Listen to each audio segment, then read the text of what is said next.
Bonjour à toutes et tous, ravi de vous retrouver. Aujourd'hui, c'est le 232e jour que l'on passe ensemble et qu'on garde le sourire. Alors aujourd'hui, une technique, une habitude qui change tout et qui en tout cas change tout en matière de maintenir le sourire. Avant d'attaquer le vif du sujet, je me présente, Milena Piccoli, je suis coach ontologique, je travaille sur l'être, qui je suis, qui je voudrais être et je suis également master trainer en programmation neurolinguistique, dont il sera beaucoup question aujourd'hui.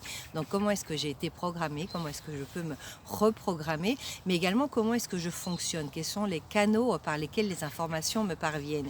Et puis je suis également master trainer en hypnose ericksonienne, parce que si le problème est au niveau conscient, la réponse est au niveau inconscient. Donc comment est-ce que je peux aller récupérer cette réponse qui est en moi mais que je ne vois pas. Alors si ce n'est pas encore fait, abonnez-vous, abonnez-vous, c'est là en dessous, abonnez-vous, abonnez-vous. Et puis maintenant c'est parti, on attaque. L'habitude qui change tout. Je vous montre ce qu'il vous faut pour cette habitude. Tada! Un stylo. J'ai pris mon plus beau stylo doré, il est magnifique.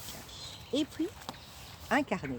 Et en fait, même deux carnets. Moi, je travaille avec deux carnets. Qu'est-ce qu'on va faire avec ces deux carnets? Eh bien, on va écrire, effectivement. Alors pourquoi est-ce que le fait d'écrire, de tenir un journal, de tenir un carnet de gratitude ou autre, pourquoi est-ce que ça change tout? Eh bien parce que en programmation neurolinguistique, on dit que les gens apprennent par un canal de perception particulier et qu'on a tous développé un de nos canaux de perception plus que les autres. Donc ces canaux de perception, ce sont ce qu'on appelle le VACOC, donc le visuel, l'auditif, le kinesthésique, le gustatif et l'olfactif. L'olfactif et le gustatif, on va mettre ça dans le kinesthésique parce que c'est le monde des sensations. Donc on est plus développé par le visuel, ça veut dire qu'on est plus touché, qu'on apprend plus facilement quand on utilise nos yeux, donc la lecture et l'écriture, parce que quand on écrit, on voit directement ce que l'on écrit. Également l'auditif, ça veut dire qu'on va plutôt apprendre en écoutant, en répétant à haute voix. Et le kinesthésique, ce sont ces gens qui ont besoin de toucher, de faire passer par les sensations, par les émotions. Et dans le monde occidental, on a tous le canal visuel très développé. Pourquoi? Eh bien parce qu'on a tous appris à travers des tableaux, des tablettes, des écrans. L'écran a été tellement important qu'en fait on a tous très bien développé le visuel. Et lorsque l'on écrit, on utilise un petit peu quand même le kinesthésique parce qu'on écrit, on le touche le stylo, mais énormément la vue. Alors pourquoi est-ce qu'il est important d'écrire? Moi, j'ai deux carnets et je vous explique pourquoi j'en ai deux. J'ai le carnet qui est lié à la résolution de problèmes, donc c'est celui que j'ai à côté de mon bureau. Et qu'est-ce que je fais avec celui-ci? Quand j'ai un souci qui me trotte dans la tête et qui me trotte dans la tête et qui me trotte dans la tête et qui prend des proportions absolument énormes, plutôt que de le laisser grandir, eh bien je vais l'écrire. Pourquoi? Parce qu'en l'écrivant, il va perdre tout son côté fantomatique, il va devenir réel, et s'il est réel, je vais pouvoir travailler dessus. Donc ça s'appelle un petit peu également de ce que j'appelle moi la worry window, ma fenêtre à soucis. Je vais l'écrire, comme ça je peux me le sortir de la tête, je peux me dire bon je suis occupée à autre chose maintenant mais je vais y revenir, et puis le fait de l'avoir écrit, ces dimensions sont devenues réelles. Donc je ne suis pas en train de m'imaginer une boule monstrueuse. Une fois que je l'écris, vous allez voir que bien souvent dès qu'on l'écrit et dès qu'on le voit sur papier, hop, c'est un peu la boule de baudruche qui a diminué, ça avait l'air monstrueux, et puis soudainement ça a d'autres mesures. Donc je vais me baisser le stretch, je sais que je vais m'en occuper, je l'ai mis par écrit et je peux continuer à vaquer à mes occupations. Et après, ça c'est le deuxième élément, une fois que j'ai baissé mon stress, déjà qui n'est plus en train de me trotter dans la tête, je vais pouvoir mettre le focus sur le problème. Et c'est beaucoup plus facile de focaliser, de se concentrer sur un problème quand il est par écrit, parce que là il est réel. Alors une fois qu'il est par écrit, je peux imaginer, bon ça c'est mon état présent, quel serait mon état désiré. Donc ça c'est mon souci, et quel est mon état désiré. Et une fois que j'ai ces deux états écrits sur mon papier, je peux commencer à imaginer les étapes de la solution.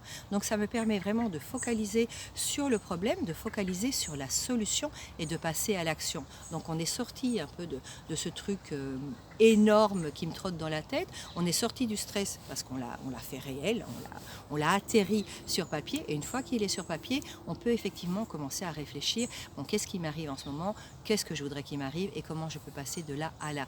Donc on fait un plan d'action et c'est beaucoup plus facile quand on l'a par écrit.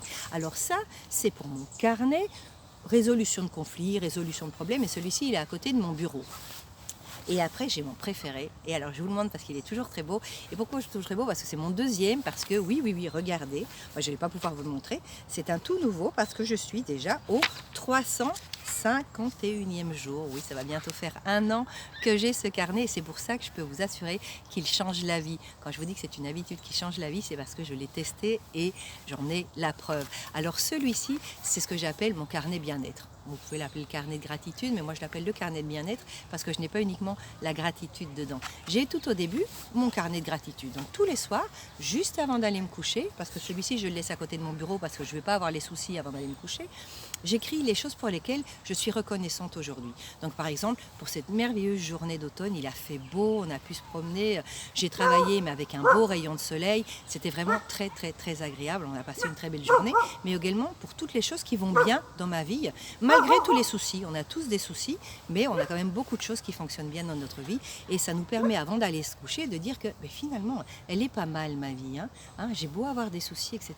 Elle est quand même pas mal. Et vous verrez qu'au départ, vous vous creuserez peut-être un petit peu la tête, ce sera régulièrement les mêmes choses. Merci pour ma famille, merci pour ma santé, merci pour ma belle maison. Et au bout d'un moment, vous allez vraiment réaliser les choses sympathiques qui vous sont arrivées sur la journée. Donc moi, par exemple, merci pour ce chouette lunch avec uniquement 2 copines, vu que maintenant on ne peut plus en avoir que 2, mais j'ai pu en avoir 2. Donc merci pour ce lunch, merci pour mes nouveaux inscrits, merci pour les commentaires, merci pour les santé de la famille. Donc vraiment, toutes ces choses-là, je les inscris. Et après, au milieu de mon carnet, j'ai tout ce que j'ai appris sur moi aujourd'hui. Donc, ça nous permet de nous déstresser, ça nous permet de solutionner le problème, ça nous permet de récupérer de la gratitude, de voir tout ce qui va bien dans notre vie, et puis ça nous permet de mieux nous connaître. Comment? Eh bien tous les soirs, surtout si j'ai travaillé sur un souci particulier qui m'a préoccupé, qu'est-ce que j'ai appris sur moi aujourd'hui?